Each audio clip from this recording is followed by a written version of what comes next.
Make sure we connect defensively. It's like you're doing. Okay, let's go. Do it on D, it'll happen on O. Most people can tell you what a timeout is, but for reference in this video, it's a deliberate stoppage in play signaled by a participant or an official.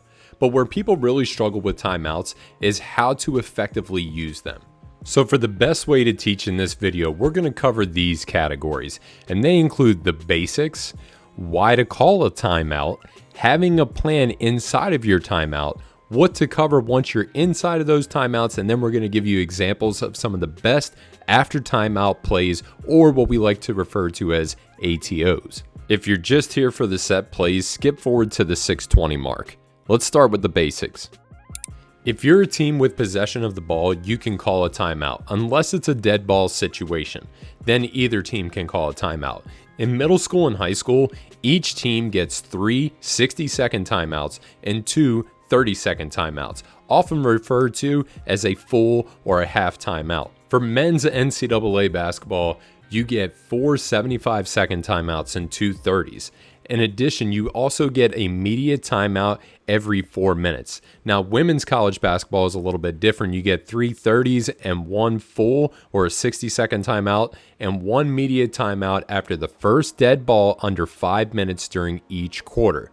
NBA has 7 75-second timeouts and the WNBA has 2 120-second timeouts and 1 20-second timeout.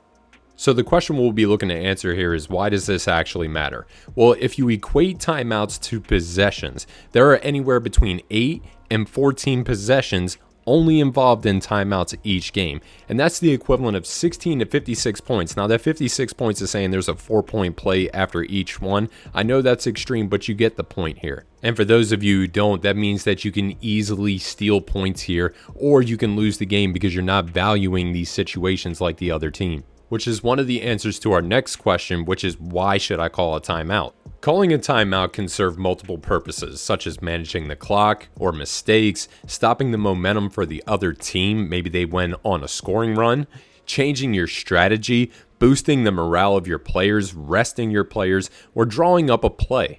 Now, these are all great reasons to call a timeout, but it's going to be hard to be successful in any of these areas if you don't have a plan. So when designing your plans, consider answering these questions. Who calls the timeouts? Who speaks during the timeouts? What is everyone's responsibility? Where are people sitting and standing? What will be covered during the timeouts? And are timeouts handled differently between half and full timeouts? And when are you calling timeouts? Now, these are all critical components when designing your timeout plan. For example, if you don't know who's calling timeouts, timeouts might not be called at the right time. If you don't know who speaks during the timeout, there may be too many voices. If not everyone has a responsibility, you may be wasting valuable resources. So it's important that we have a plan, because when our athletes start to look like this, they rely on that plan. They rely on us to pick them up and set them up for success. Now, before we go into any more detail, let's listen in to some master coaches and players and how they are speaking during timeouts. Great start. All night, Drew, all night. Great job, Brooklyn. Good job, boy. Good job, Joe. Now, I'm sure you noticed a lot of positive and productive talk. You didn't see coaches slamming clipboards or yelling at players and pushing them and getting in their face. Things like this don't tend to help out teams. Now, I'm sure these coaches have gotten past these moments, but they are teachable moments as well. Now, here's some key areas that can be covered in your timeouts. Who has possession and where is it? Are you in a press or no? What defense are you in and what are the matchups? Do you have somebody standing at half court paying attention to the substitutes and relaying that back to the huddle? What is the foul situation? Are you in the bonus?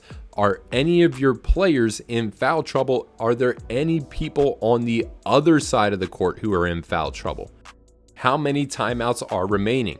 This is sometimes referred to as the Chris Webber rule, where we saw him fail in a critical moment because the communication was not there. How are you handling screens? How are you guarding the post? Time and score, key statistics. What offensive set are you running? These are all things that you need to consider when designing your plan.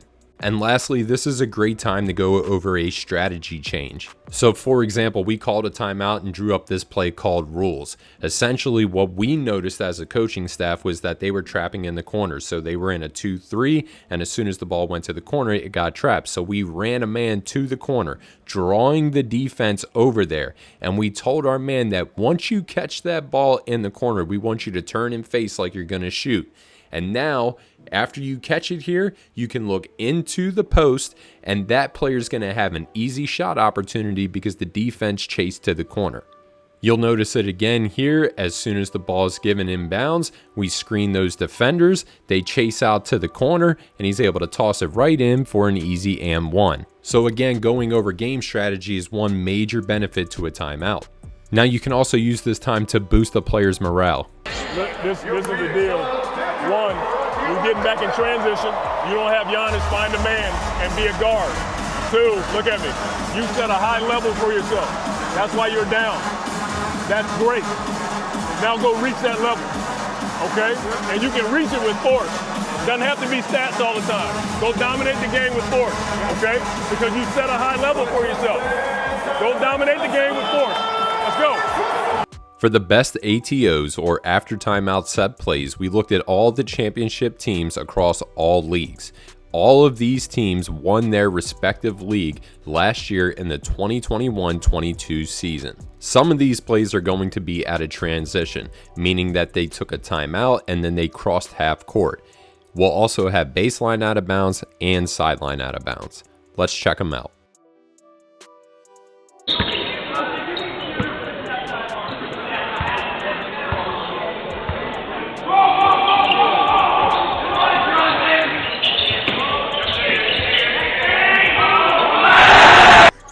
Legacy turned the ball over 12 times in the first half as well, and you can credit IMG's suffocating defense for a lot of that as the team switched sides for the second half. The first quarter, but with TJ Robinson's 5 points, 4 each from Mike Williams and Travis Roberts, 1 point lead over the number 6 team in the country. Oak Hill for decades. The way he has influenced our favorite game, Mike, simply cannot.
Luke Waters.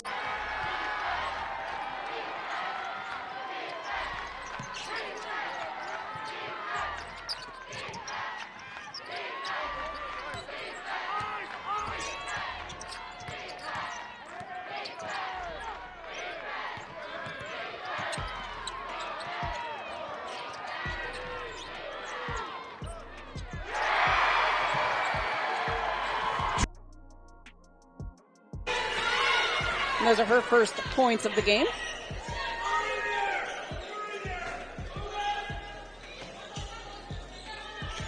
Oh, great pass, great look there by Cook.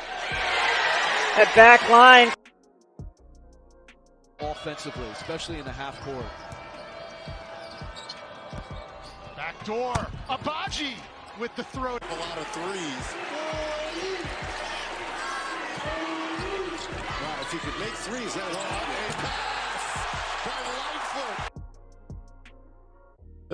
Doğuş girdi. Fenerbahçe Beko'da bir önceki mola sonrası 5-0'lık seriyle geri döndü oyuna. Ve sonrasında da güzel bir oyun bol anılar. For that tailing off here, the other side, the Vipers continue to shoot really well now, 45%. Oh, and there's our good tonight. 9 so far, 4 for the Kings. I believe it was Murphy who got that steal to spark that break as Green goes up. And I'd say, fortunately, you have a nice long homestand in March that you can, maybe gain some ground, gain some momentum. But again, the home struggles continue for Texas. Now the Aces without Kelsey Gray or Kelsey Plum on the floor. Jackie Norwood in the point guard spot. They'll be able to spread things out a bit more and look potentially for the three-point shots without fouls on the interior as the jump and the game is underway. Chelsea Gray and guarding inside. That's Milic trying to guard Asia Wilson, and Asia is blown by. Tatum with 18, 15 for Brown. Smart has come alive here in the third. He's got 12. And they continue to shoot well from three-point range. Curry, nice feet inside. Looney gathers and banks it home. Playoffs are coming. They both have the tiebreaker over the Warriors, too, by the way. I can't wait. Intensity is going to be through the roof. The Elitza to Damian Lee. See, look at Jordan below 40%. Coming back down to earth. Good step. And that GTA. Their last 9 trips to the Bay Area. Trying to end what is as they work it inside the Looney that time. So just a reminder, there is a science behind calling timeouts. These are the different categories that we covered in this video. If you need any supporting documents for any of these categories, whether that be drawing up your plan or fast draw docs that go along with the plays, just hit me up. Justin at HoopStudy.com. Remember, we're more than just an online learning platform. We're a community.